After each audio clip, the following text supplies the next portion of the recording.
नमस्कार, right for news में आपका स्वागत है। आज बिहार की राजधानी पटना की ऐतिहासिक धरती पर Bihar state bank employees association का 10वां त्रैवार्षिक सम्मेलन था। सम्मेलन में कहा गया कि सम्मेलन ऐसे समय पर हो रहा है जब देश में सामाजिकता मानवीयता विभाजित हो रही है, अमीरों और गरीबों के बीच दिन प्रतिदिन बात चौड़ी होती जा रही है। छोटे छोटे व्यवसाय अपनी दुकानों को बंद कर बड़े बड़े मॉल में मजदूरी करने को मजबूर हो रहे हैं। छोटे छोटे उद्यमी अपनी प्रतिष्ठानों को बंद कर मल्टीनेशनल कंपनियों के एजेंट बनकर उनका माल बेचने को मजबूर हो रहे हैं। नौकरी पेशा लोग बढ़ती महंगाई के बीच रोज रोज आवश्यकताओं की कटौती कर जीने को मजबूर है। वैश्वीकरण और उदारीकरण तथा निजीकरण के नाम पर पूंजीपतियों और अमीरों के हित में काम किए जा रहे हैं। भारत एक कृषि प्रधान देश है। आबादी की बहुतायत संख्या गांवों में रहती है, जो मुख्यतः कृषि पर आधारित है। सार्वजनिक क्षेत्र के बैंकों ने किसानों तथा देश के नीचे तबके के गरीब मजदूरों आदि को ऋण देकर उन्हें आर्थिक मजबूती प्रदान करने का सार्थक प्रयास किया, जो पूर्णतः बैंकों के राष्ट्रीयकरण के बाद ही संभव हो सका। लेकिन यह सार्थक प्रयास भी आज समाप्त होने की स्थिति में है। सरकार बैंकों को पूंजीपतियों के हाथों में सौंपने की तैयारी कर रही है। देश में बड़े बड़े बैंकों को लाने का प्रयास किया जा रहा है और ये बड़े बैंक भारत की मुद्रा को अपनी ओर खींच रहे हैं। सरकारी बैंकों के मौजूदा स्वरूप को समाप्त कर उनका विलय कर बड़े बैंक बनाने की प्रक्रिया शुरू हो चुकी है, जिससे गिने चुने सरकारी बैंक अपने बड़े आकार में आ गए हैं। आज सरकारी बैंकों में बड़े बड़े बकायादारों जिन्होंने कर्ज न लौटाने की ठान ली है, उन्हें आपराधिक कानून के शिकंजे के अंदर लाने की प्रक्रिया अपनाने की सख्त जरूरत है। इस सम्मेलन में के विजयन, अनिरुद्ध कुमार, पार्थो चंदा, रामेश्वर प्रसाद, डॉक्टर कुमार अरविंद, चंद्रमोहन सिंह, पीडी सिंह और अन्य संगठनों से आए गणमान्य लोग उपस्थित थे। सम्मेलन के बारे में बता दीजिए। ये देखिए, हमारा Bihar state UCO bank employee association इसका नाम है।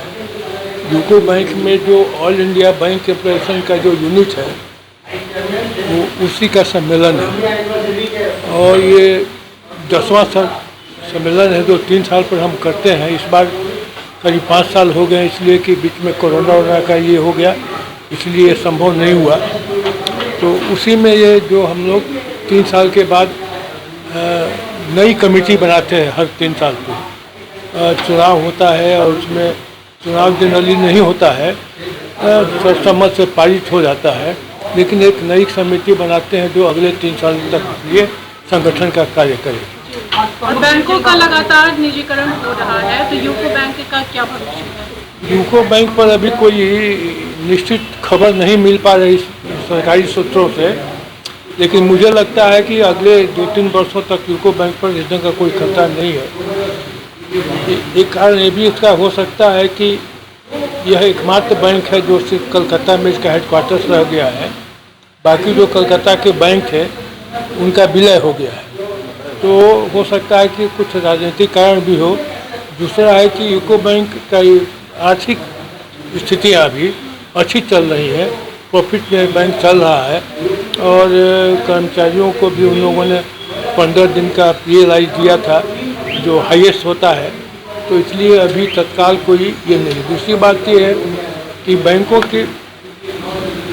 के प्राइवेटाइजेशन के बारे में गवर्नमेंट में भी बहुत सीरियस नहीं हो पा रही, इसलिए कि जो जितना अभी हुआ है उससे उनको कोई फ़ायदा नजर नहीं आ रहा है। न मर्डर से फायदा हुआ है और न ही प्राइवेटाइज होने से।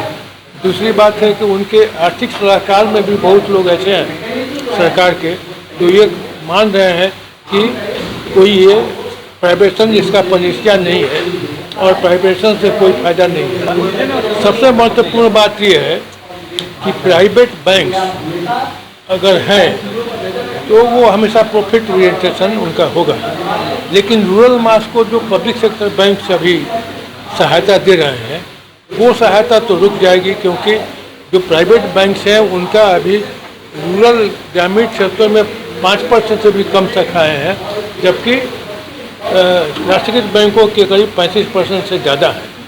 और माइक्रो फाइनेंसिंग की तरह से अभी बहुत ज़्यादा देहातों में भी बैंकों का काम हो रहा है।